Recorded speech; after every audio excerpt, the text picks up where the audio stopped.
Welcome to day 2, Can Lions. Can you believe, Sophie, that we're already at day 2? I feel it's day 5. It feels a little bit like day 5.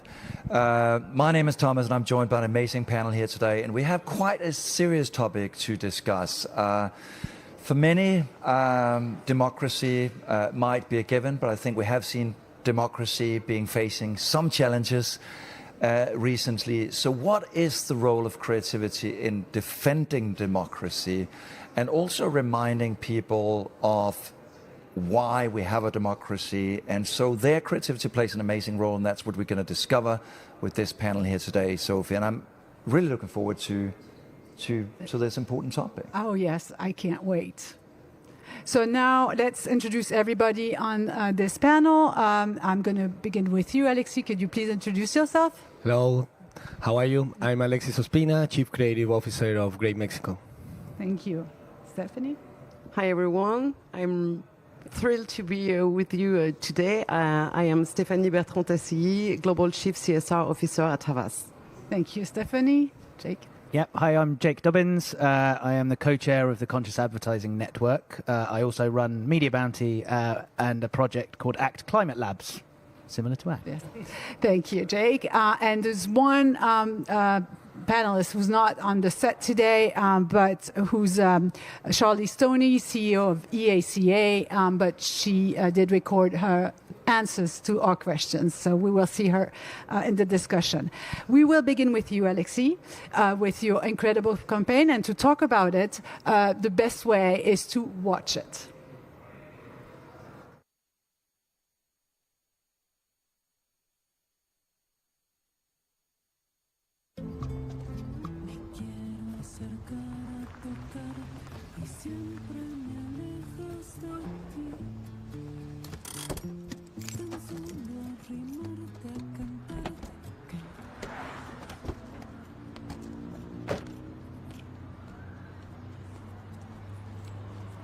Vámonos sueltos.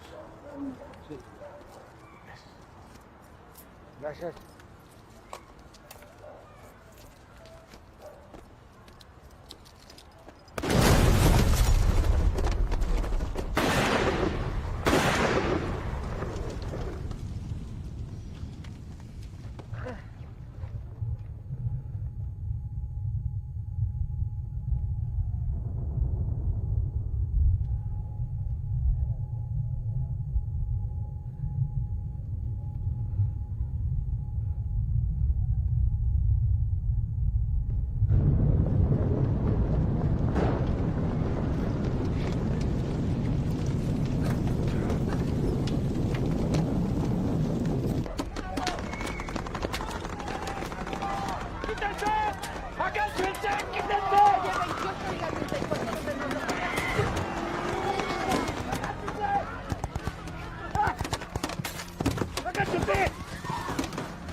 Alexis, what a powerful campaign. I have goosebumps. Thank you very much. How did you come up with that idea and you turn like this statistic into something so emotionally charged and so incredibly actual? I mean, this campaign was shot a while ago, and we just saw this in news recently for real. I mean, it's so true everywhere, not only in Mexico. How did you come up and... I think the most important thing is how we need to present this kind of topics because it's our reality, you know. This is important for everything, for everyone, and it's an awareness campaign.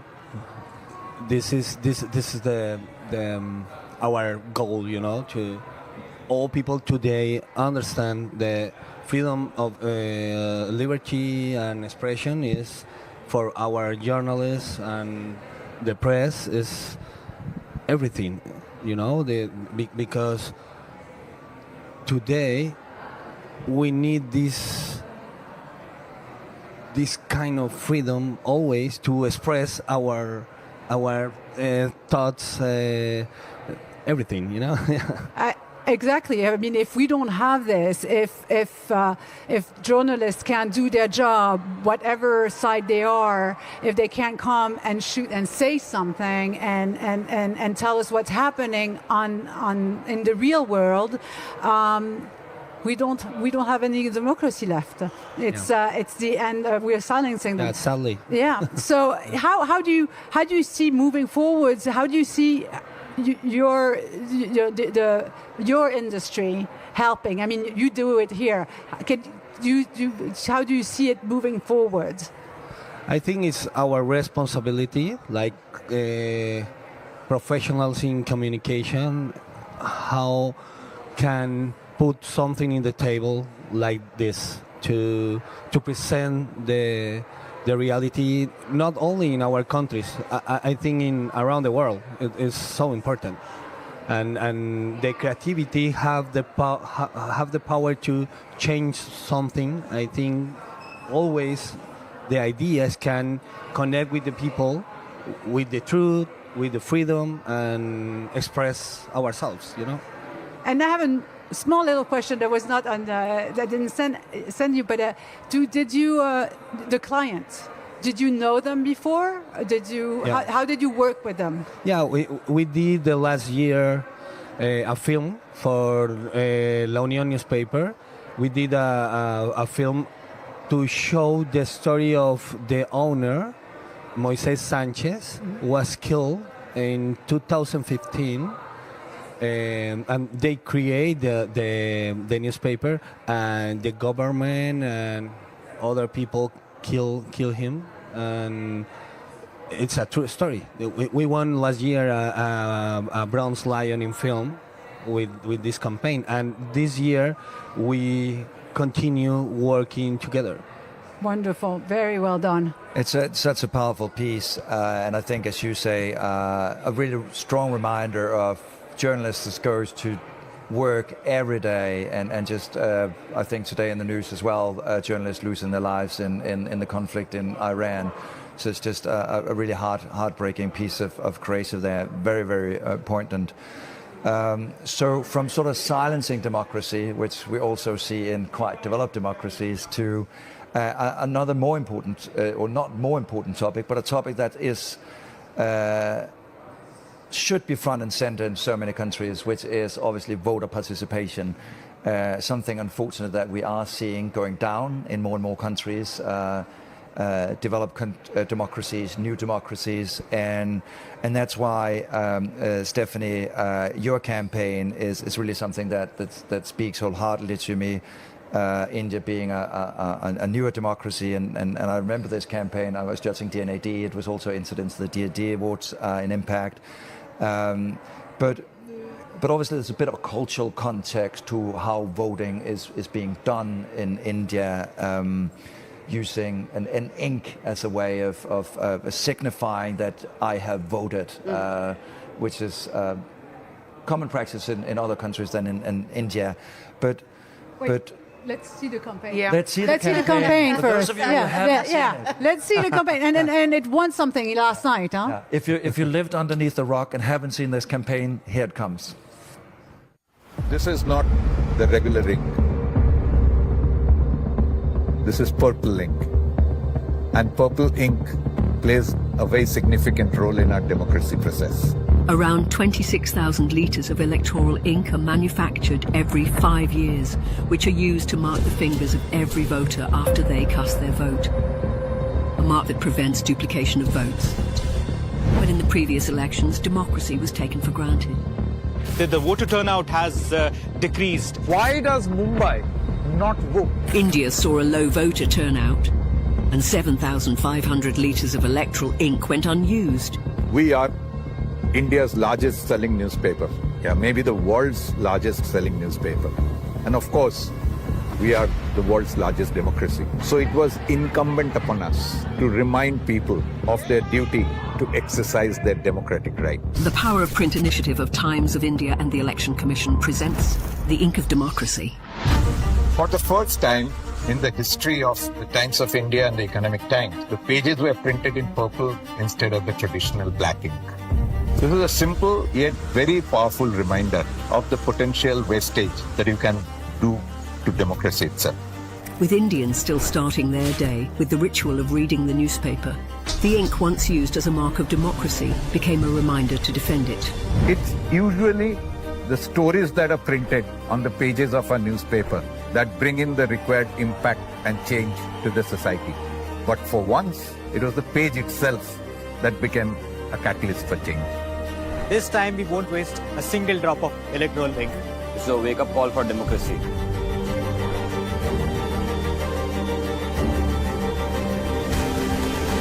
We have created a world record of 642 million proud Indian voters. Such a powerful piece of work, and also for newspaper in a time, bit of a depressing news for me that just came out this week was, in fact, that now there are more people getting their news on social media than are actually picking up the paper, which I think is also a challenge to our democracies. Well, I'm particularly happy seeing this campaign as well. As Times of India has over more than a decade. I had a Times of India campaign, my first book advertising back in 2010. Been so consistent in terms of being a defender of democracy. So I want to know a little bit more sort of behind the scenes. I mean, what sort of led the creatives to think about using this unused ink as a media in the campaign, and secondly also because I know Havas have strong commitments around social corporate responsibility. So how does that fit into sort of the bigger sort of commitment from Havas? Thank you, Thomas. I'm very proud to talk about this incredible campaign that received yesterday evening a Gold Lion. So, congrats. So Congratulations. it's the first time for our creative teams in India, so warm congrats to them all. So, as you know, and it's mentioned in the campaign, but the Indian general elections take place every 5 years.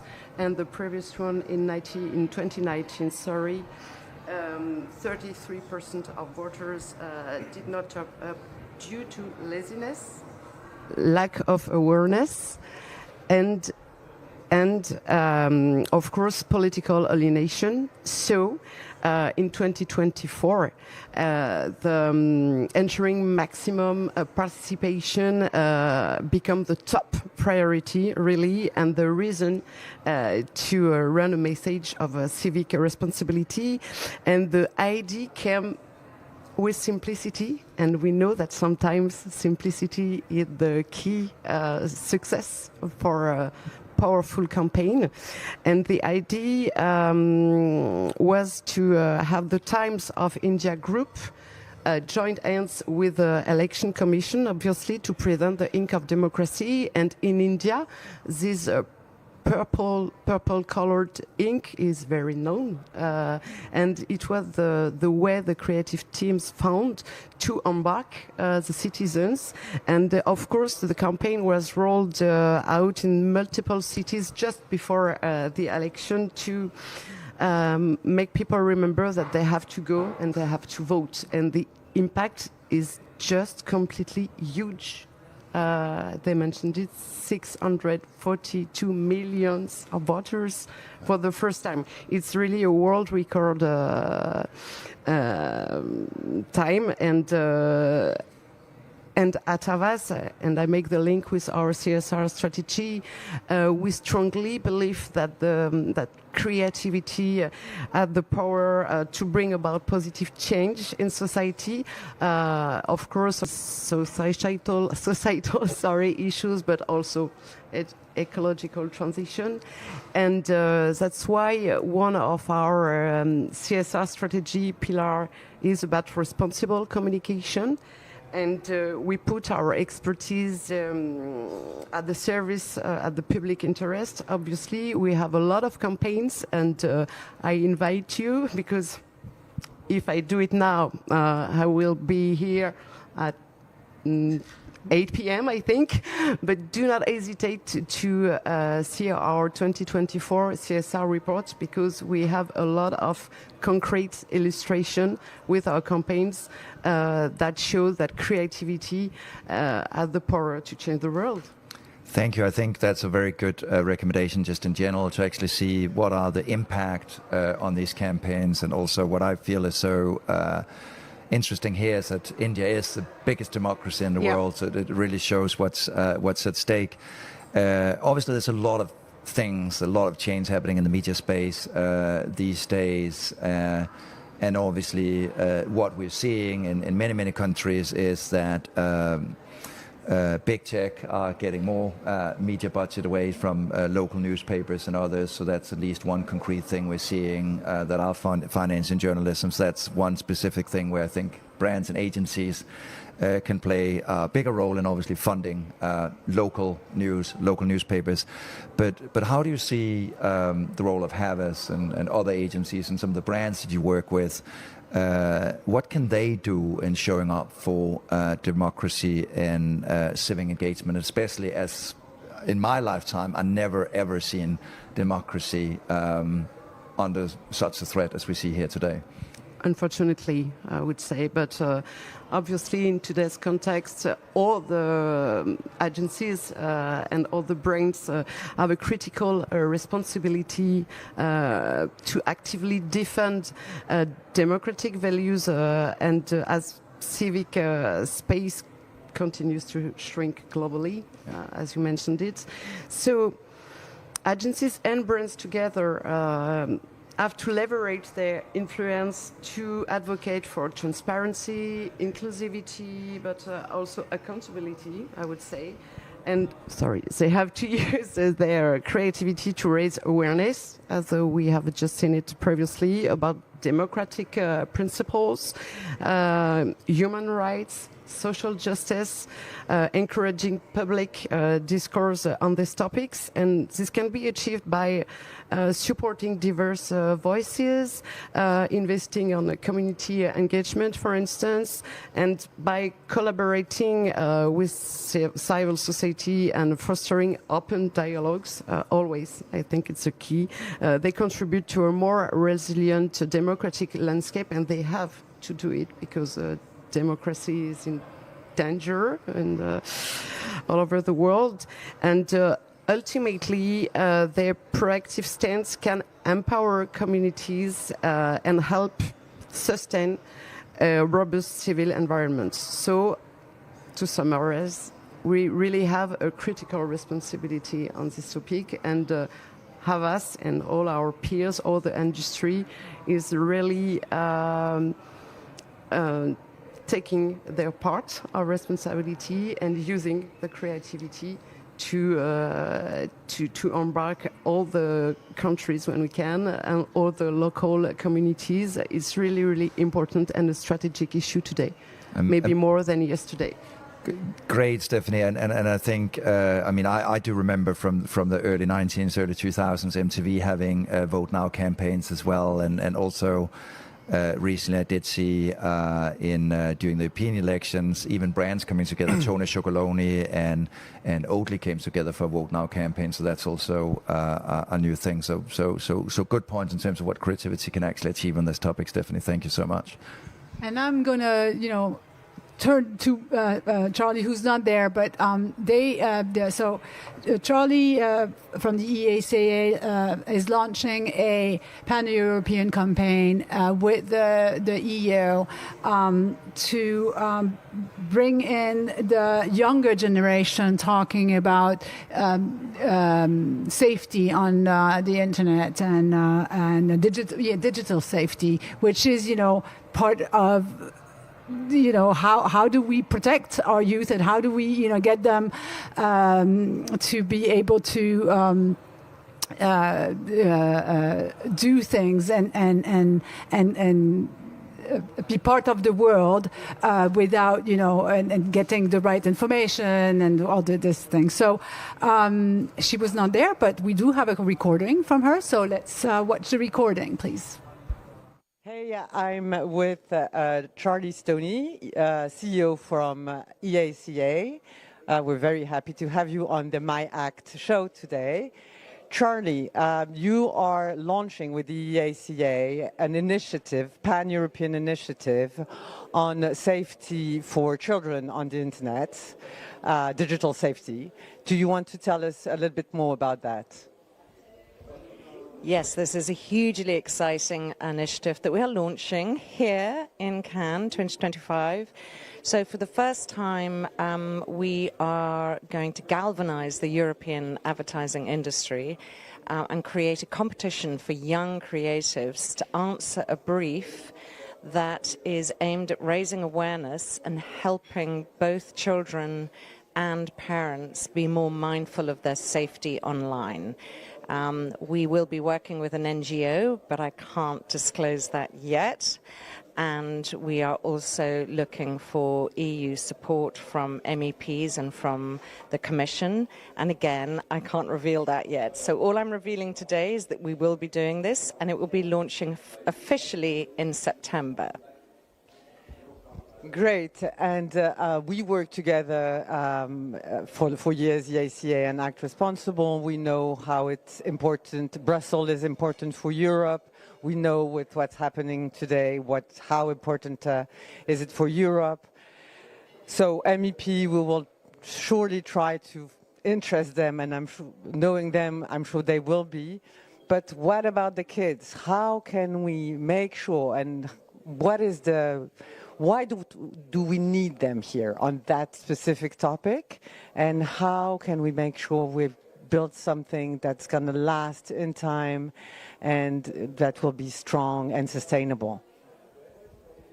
Thank you. It's a great question, Isa. And what's really interesting, particularly launching it in Cannes, because you have the Young Lions competition here. The Young Lions competition is wonderful for showcasing young creative talent, but you don't see their work come to life. So this is our way of creating a competition for young talent and seeing their work come to life. And this is really because within the EACA, we have what we call a young board, which is such an amazing group of people from agencies all over Europe who have come together because they want to make a difference to the future of this industry. So many young creatives don't see their work come to life until they get to the venerable stages of the creative process or their career. And so this is our way of helping them get to a point where they see an amazing European campaign for an NGO come to life that really makes a huge difference to minors and children across the EU. So, very last question, because the show today is called Voices of Democracy. Do you think, building that strong young EU, young people, group of people, is it long-term to say that one day we will have even a stronger voice for democracy from the EU? Yes, I really like to think so. I think this is in a small way, and hopefully it'll become larger over time. I would like to see this happen every year. We pick a subject. It might be the same subject for a number of years. But my ambition is that I want young people in our industry to realize they can make a difference. And this is what the ACT Care Awards are all about as well, and what you've championed for so long, is this whole idea that the work that we do in our world makes a huge difference to society, and we can use the influencing power we have for societal good and positive change. And I think showing young people how they can do that within a time frame that's feasible is really important. So, well, we will support 100% the launch of this initiative. So thank you for stopping by the studios. Thank you for being our long-lasting partner for years. Yeah, have a nice time in Cannes this week. Thank you, Isa. A wonderful pleasure to be here, as always, and the best of luck. Thank you. And that was our journalist who we sent out there with less danger to her life to do a bit of reporting with Charlie, right? She's back in safety. That is Isabel Kurata, who's also the co-founder of Act Responsible. And thank you, Charlie, for sharing this important campaign. And what a lovely idea when talking about online safety for young people. Why not engage those very young people in kind of finding the solutions? Talking about online safety, and I know, Jake Dobbins, you've been working on this for many years. Few grey hairs there to testament to that. But such important work early on to really say what is the responsibility of our industry to make absolutely sure that the ecosystem that we're engaging with is safe. It's responsible, and there's obviously many things that go underneath that umbrella, from misinformation to many other things. But at the moment, and there's probably a lot of things, but where do you see the biggest opportunities for change right now? I think in the world of online safety, I think a lot of work has been done to identify some of the most harmful content and where advertising is funding that, because this is a $1 trillion industry now, so we fund all of the tech platforms. You know, you talked about the reduction in journalism, for example. Where's the money going? It's going mainly to tech platforms. Journalism through Alexis Film is under attack. UNESCO have found that, you know, over the last 15 years, 700 plus journalists have been attacked for climate reporting. 44 have been killed for their climate reporting. I was in Brazil recently, and we heard from scientists, journalists, and land and community defenders that had been both threatened and killed. Their colleagues had been killed for protecting their communities and just publishing science. So I think that there is still an absolutely gargantuan problem, and the way in which the business model works is through, the attention economy. We are all feeding into that. Our phones demand our attention. Scale. We have advertising across hundreds of thousands of websites and channels and so on, and opacity. And I think, to answer the question, that is where I think the biggest opportunities are. We don't know where our advertising is going and what it is funding. So one of Conscious Advertising Network's biggest, global members found that their ads were on 280,000 websites globally, with no ability to audit that and no ability to actually understand where they're turning up and what they're actually funding. So I think there is an opportunity through transparency, and it will probably need regulation, but it also means that we don't get into this false argument of freedom of expression. People can still say what they like, but they don't have a right to earn tons of money from advertising for it. So if you obligate transparency at log level data and at site level data, and you obligate transparency of financial transactions, where are sites based? Where are the made for advertising sites keep popping up? Where are they based? Who do they bank with? You know, it needs to be looked at like the financial market that it is. It's $1 trillion financial market. So we have the most wonderful creativity that we've seen today, hopefully being shown around the world, but those pieces of work can still be then on anti-democratic sites promoting fascism, sites denying the existence of climate change. So with transparency, we can all choose whether or not we want to continue to support that harmful content. Pretty much nobody will, but without that, we are literally playing in the dark. I think you're really pointing out something very, very important for the industry, and I think this is something that more and more brands also hopefully waking up to and realizing that there's a risk to the brand as well being associated with those types of sites. If you don't have control where your brand is being shown and in what context, there's substantial risks. I think it's a really good point. So another thing, and I think we talked about it a little bit, and I hinted at it in the beginning, that we do see this shift away from, especially younger generations, but overall we do see a shift away from traditional journalism towards online media, big tech, driving news platforms. Not to only say that's the only reason why we have misinformation out there, but for your organization, what are some of the things that you see communication can do in combating misinformation, and what is the way forward for our industry in rebuilding that trust? Because for me, it's absolutely disheartening that people today are show mistrust towards the very hardworking journalists that are risking their lives. So what are some of the things that you see your members being faced with?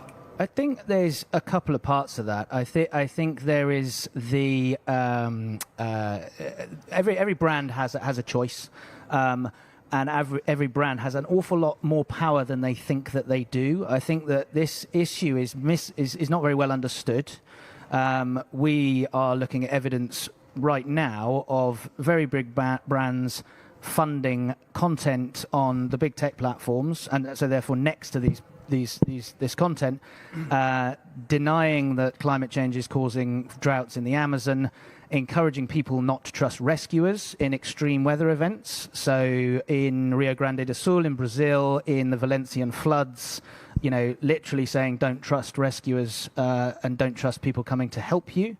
And that is very big global brands that are sat next to that.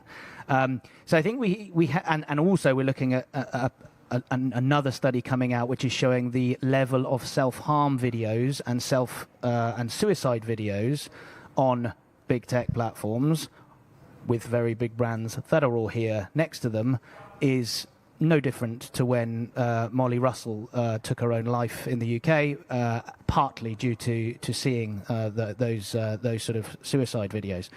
So I think, you know, there is a huge responsibility for all of us to actually lean into this and actively choose and be much more in control of where we are putting, you know, curation of the environments that we are actually spending our money in, rather than allowing AI or the machine learning businesses to basically put our ads everywhere without us knowing where they're going. I think so. There's the funding of that. I think it's also effectiveness. There's some brilliant work happening in the UK from Essence Mediacom that says that according to all of the studies from Profitability 2 report that was published in the Media Leader, saying that we're spending 3 times as much as we should for effectiveness, not through the moral argument, on social media. So returning to news quality environments, you know, where creative really shows up really well in TV and cinema and print and so on, I think that's another real opportunity. And then just finally, I think clarity of strategy. I think all of us here are coming to an inflection point of what businesses are we going to choose to use our creative and our strategic expertise on. The climate crisis is here. And there are entire sectors of business that are going to disappear. So cocoa is massively increasing in price because of the climate crisis. Coffee is massively increasing in price because of the climate crisis. And raw materials, food supply chains, all are under massive threat.